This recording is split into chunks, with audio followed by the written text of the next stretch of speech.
আরবি মাসের শেষ দিক বিবেচনায় বাদ মাগরিব শুরু হচ্ছে ৫৮তম বিশ্ব ইজতেমার আনুষ্ঠানিকতা। ঢাকার কিছু এলাকা সহ দেশের ৪১টি জেলা অংশ নিচ্ছে প্রথম ধাপের ইজতেমায়। জায়গা পেতে ইতিমধ্যেই আগে ভাগে আসতে শুরু করেছেন মুসল্লিরা। লক্ষ্মীপুর থেকে আসছিলাম, সফর হলো ৪ মাস। এখন আমরা শরীয়তপুর ছিলাম, শরীয়তপুর থেকে একদিন আগে আইছি যেন মাঠে খালি জায়গা পাই। আলহামদুলিল্লাহ, আমি আসার পর থেকে সার্বিক অবস্থায় আমাদের পূর্বের যে নিরাপত্তার সাথে বা বরকতের পরিবেশে আল্লাহ তাআলা যেভাবে ইজতেমা আগে অনুষ্ঠিত হতো, এখন আলহামদুলিল্লাহ আমি এটাই দেখতে পাচ্ছি আর কি। ১৬০ একর জমির ওপর সার্বিক প্রস্তুতি শেষ করেছে ইজতেমা আয়োজক সূরা নিজাম বা জুবায়েরপন্থীরা। মাঠের সার্বিক নিরাপত্তায় আইনশৃঙ্খলা রক্ষাকারী বাহিনীর পক্ষ থেকে নেওয়া হয়েছে আধুনিক সব ব্যবস্থা। এরই মধ্যে স্থাপন করা হয়েছে সিসি ক্যামেরা, নির্মাণ করা হয়েছে ওয়াচ টাওয়ার, প্রস্তুত রাখা হয়েছে ড্রোন, হেলিকপ্টার।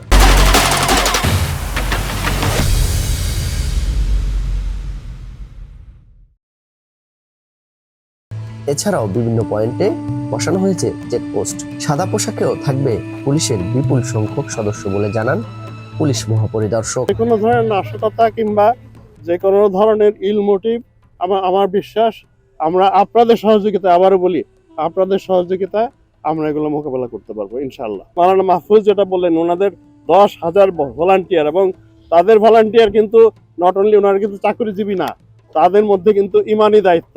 উভয় পক্ষই শান্তিপূর্ণভাবে করবেন এবং আল্লাহ চাহে তো আমরা এটা শান্তিপূর্ণভাবে আপনাদের সহযোগিতায় সমাধান করতে পারবো। ইজতেমায় তুরাগ নদী পারাপারের সহজীকরণে সেনাবাহিনীর পক্ষ থেকে তৈরি করা হয়েছে একাধিক ভাসমান সেতু। সামগ্রিক কাজে সন্তোষ প্রকাশ করেন মুসল্লিরা। একদিন আগেই মাঠের সকল ধরনের কাজ সম্পূর্ণ শেষ হওয়ায় দেশের নানা প্রান্ত থেকে আসতে শুরু করেছেন মুসল্লিরা। অজু, গোসল, টয়লেট, মাইক ও লাইটের কাজ সঠিক সময়ে শেষ হওয়ার কথা জানান সূরা নিজামের মিডিয়া সমন্বয়ক হাবিবুল্লাহ রায়হান। গত কয়েক বছর ইজতেমা আপনারা দেখেছেন, আমাদের সাথীরা বিভিন্ন টয়লেটের ছাদের উপরে, রাস্তার ভিতরে, ধুলাবালির ভিতরে, বিভিন্ন ছোট ছোট মাঠগুলোর ভিতরে অবস্থান করেছে। এইবার ইনশাআল্লাহ ২ ধাপ ইজতেমা হওয়ার কারণে তাদের কষ্ট কিছুটা হলেও ইনশাআল্লাহ লাঘব হবে। ইজতেমাকে সামনে রেখে আলহামদুলিল্লাহ আমাদের সাথী ভাইরা সুন্নত হিসাবে পাহারার আমল করতেছে, যাতে কারো কোনো কিছু চুরি না হয় বা খোয়া না যায়।